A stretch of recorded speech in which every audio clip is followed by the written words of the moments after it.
Good morning students. ये कैसे हैं आप लोग?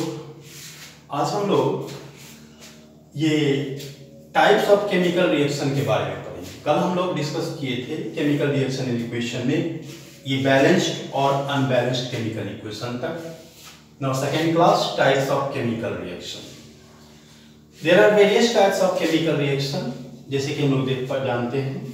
पहला combination reaction, decomposition reaction, displacement reaction, double displacement reaction, redox reaction, neutralisation reaction, isomerisation reaction. लेकिन क्लास 10th में केमिकल रिएक्शन इन इक्वेशन में हमको जो पढ़ना है वो combination reaction, decomposition, displacement, double displacement और रेडॉक्स रिएक्शन। न्यूट्रलाइजेशन रिएक्शन पढ़ना है, लेकिन वो एसिड बेस साल्ट्स में। चलिए पहला देखते हैं कॉम्बिनेशन रिएक्शन।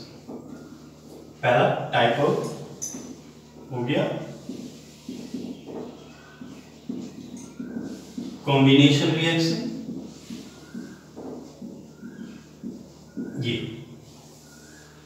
ये कॉम्बिनेशन रिएक्शन क्या है? When two or more elements or compound are combined together and to form a single product are known as combination reaction. इसमें क्या होता है कि two or more element या compound आपस में combine करते हैं और फिर एक single product का formation करते हैं, उसी को हम लोग combination reaction कहते हैं। जैसे एग्जांपल हमने उसमें लिखा है, जैसे मैग्नीशियम है, ऑक्सीजन से कंबाइन करेगा तो क्या बनेगा? मैग्नीशियम ऑक्साइड बनेगा, फॉर्मेशन होगा। साथ के साथ बैलेंस लेके चले। अब जैसे मान लीजिए है ना, ये जैसे C प्लस O2 है, सिंपल सा देखेंगे CO2, नाइट्रोजन है, हाइड्रोजन है, नाइट्रोजन हाइड्रोजन के साथ कंबाइन करेगा, अमोनिया का फॉर्मेशन करेगा। ठीक, ये अमोनिया का फॉर्मेशन, तो ये कॉम्बिनेशन रिएक्शन। अब हम डेली लाइफ का एग्जांपल देखते हैं। अगर हम कोई दो चीज को कंबाइन करते हैं, कंबाइन करने में ऑब्वियसली क्या होती है कि एनर्जी की आवश्यकता होती है। ठीक, जब तक एनर्जी नहीं लगाएंगे कोई भी चीज कंबाइन होगा नहीं और कोई भी सिंगल प्रोडक्ट का कोई भी प्रोडक्ट का फॉर्मेशन होगा नहीं। तो during the combination reaction energy is released और हीट इज रिलीज्ड, है ना। Therefore it is also known as exothermic chemical reaction. इसको कह सकते हैं एक्सोथर्मिक। सिंपली अगर हमको डिफाइन करना होगा कि एक्सोथर्मिक रिएक्शन क्या है, the reaction in which heat is evolved और रिलीज्ड, है ना, दैट इज कॉल्ड एक्सोथर्मिक। जैसे respiration is an exothermic process, burning of natural gas is an exothermic process, decomposition of vegetable waste material are also exothermic process। ये सब example है exothermic के। अब जैसे मान लीजिए क्वेश्चन आता है कि why respiration is an exothermic process, exothermic reaction। तो एक्सोथर्मिक इसमें during the respiration energy are released in the form of ATP। हम जानते हैं कि कार्बोहाइड्रेट एट फर्स्ट जो होता है वो क्या होता है कि ब्रेक डाउन होता है ग्लूकोज में, ग्लूकोज फिर ऑक्सीडाइज्ड होता है in the presence of oxygen in our body में, then it produce CO2 H2O and energy. Therefore we can say that कि respiration is an exothermic process. ठीक, दूसरा एग्जांपल हम लोग देखें कि burning of natural gas, burning of natural gas। ये देखिए जैसे मीथेन, इसको बर्न करते हैं तो क्या होता है कि CO2 प्लस H2O ये प्रोड्यूस होता है। तो these are the exothermic process. ठीक, तो ये थे कॉम्बिनेशन रिएक्शन। दूसरा है डिकम्पोजिशन रिएक्शन। डिकम्पोजिशन रिएक्शन में डिकम्पोजिशन का मतलब होता है स्प्लिटिंग, फ्यूजन और डिवीजन। दूसरा अगर हम टाइप देखें डिकम्पोजिशन रिएक्शन।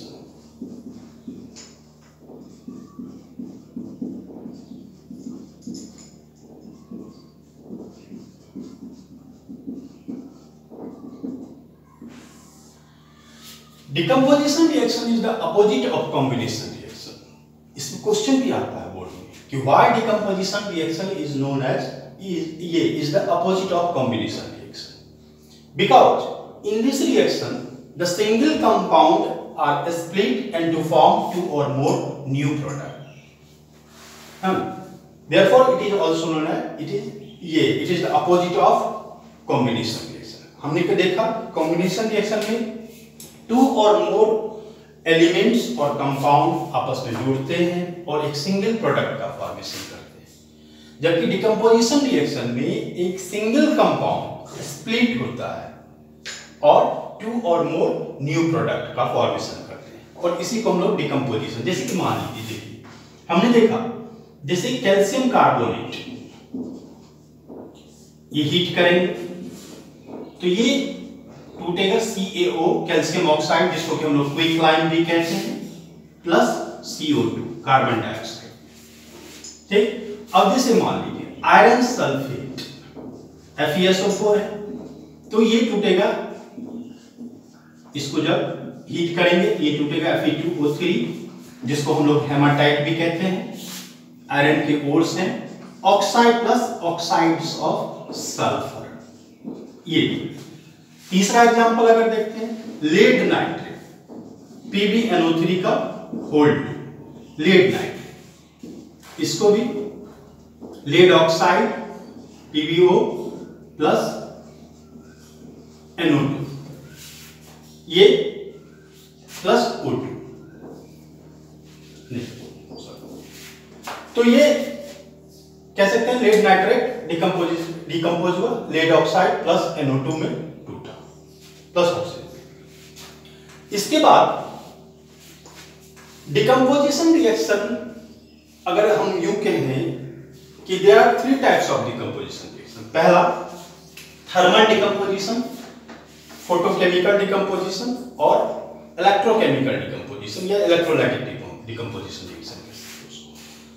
ये जो आप देख रहे हैं ये तीनों रिएक्शन आपको थर्मल डिकम्पोजिशन यानी the decomposition which takes place in the presence of heat, जो हीट के प्रेजेंस में होता है। अब देखिए फोटोकेमिकल डिकम्पोजिशन, इसमें आप सिल्वर क्लोराइड लेंगे AgCl जो सनलाइट के प्रेजेंस में होता है, या सिंपली यू कह सकते हैं लाइट के प्रेजेंस में सनलाइट। तो ये 2Ag प्लस Cl बैलेंस कर देंगे सिल्वर और क्लोरीन। दूसरा silver bromide 2AgBr with balancing है presence of 2Ag plus Br। बच्चों आपको पता है कि इस रिएक्शन का यूज, ये जो decomposition photochemical decomposition of silver bromide है, इस रिएक्शन का यूज हम लोग ब्लैक एंड व्हाइट फोटोग्राफी में करते हैं फोटोग्राफर्स। तो ये थे फोटोकेमिकल डिकम्पोजिशन। नाउ तीसरा जो है जो इलेक्ट्रिसिटी के प्रेजेंस में होता है, वो जैसे H2O इलेक्ट्रिसिटी के प्रेजेंस में, ये हुआ H2 प्लस O2 में ये 2, तो ये इलेक्ट्रिसिटी के प्रेजेंस में।